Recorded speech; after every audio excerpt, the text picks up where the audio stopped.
Disgraced ex-banker Tim Leissner testified that ex-Goldman Sachs chief Lloyd Blankfein met in 2009 with then Prime Minister Datuk Seri Najib Razak just ahead of big bond deals for 1MDB, and that the meeting came with an agenda. According to a Bloomberg report, Leissner told the jury that in return for the lucrative business, Goldman was to get Najib's 3 children jobs at the bank.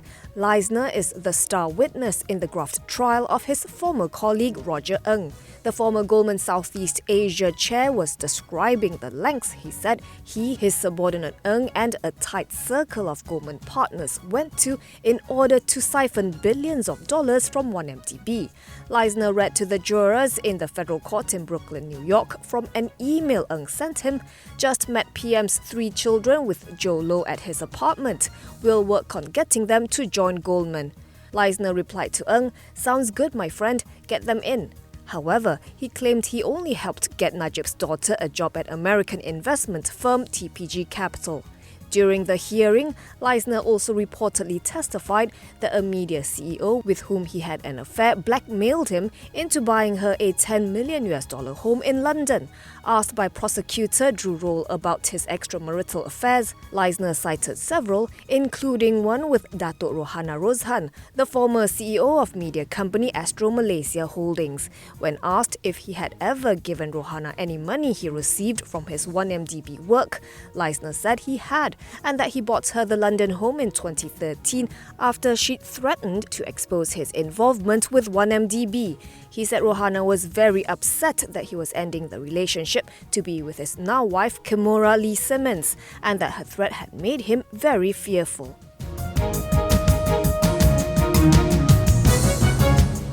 The US Centers for Disease Control and Prevention, or CDC, has added 4 countries, including Malaysia, to its growing list of highest risk destinations for travel today.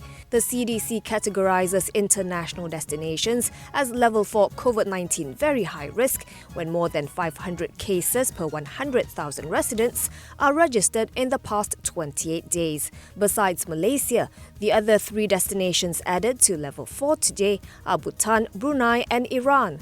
All 4 were at level 3 COVID-19 high risk last week. In a notice on its website, the CDC advised travellers to avoid travel to Malaysia and, if they must make the trip, to make sure they are vaccinated and up to date with their COVID-19 vaccines before travel. In the last 24 hours, Malaysia's Health Ministry reported 27,179 new COVID-19 infections, up from 25,099 cases the day before.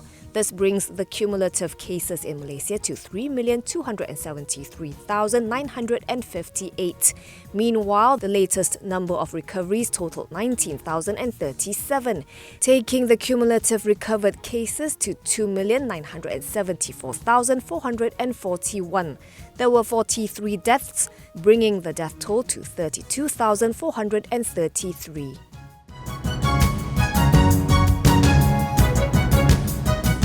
IOI Corp saw its second quarter FY22 net profit jump 39.08% year-on-year to 494.7 million ringgit from 355.7 million ringgit, underpinned by higher contribution across its plantation and resource-based manufacturing segments. Revenue surged by 67.53% to 4.11 billion ringgit from 2.45 billion ringgit, fueled by higher revenue reported by its plantation segment amid the increase in crude palm oil or CPO prices. It declared its first interim dividend of 6 cents per share. For the first half of FY22, net profit rose 21.89% to 772.3 million ringgit against 633.6 million ringgit, while revenue grew by 57.03% to 7.75 billion ringgit from 4.93 billion ringgit previously. In the first half half of FY22, IOI Corp realised an average CPO price of 4,305 ringgit per tonne versus 2,782 ringgit per tonne a year ago. Moving forward, the group said it expects CPO prices to remain strong until at least the middle of this year, supported by the global edible oil supply tightness as well as the growth in global economy as the COVID-19 pandemic transitions to the endemic phase.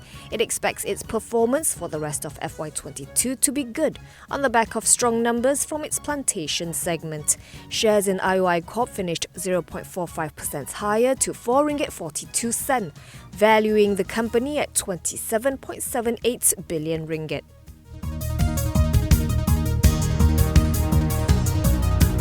Media Prima returned to the black in FY21 after posting a 279% jump in fourth quarter FY21 net profit to 28.94 million ringgit from 7.63 million ringgit in the immediate preceding quarter on higher revenue and lower operating costs.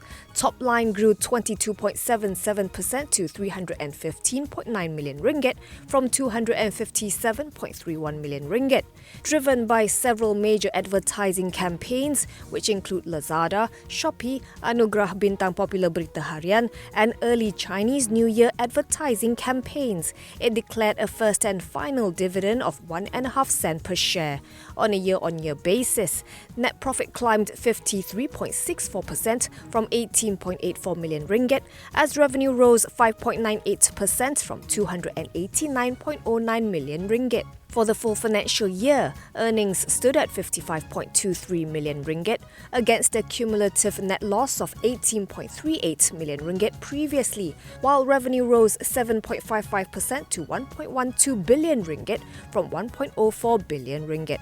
On prospects, Media Prima expects higher advertising spending, as well as more opportunities to explore content production and potentially on-ground events in greater capacity. It will also continue to look out for more strategic collaborations to grow further, while elevating its competitive advantage. Media Prima's shares settled 11.96% higher at 51.5 cents for a market capitalization of 571.24 million ringgit.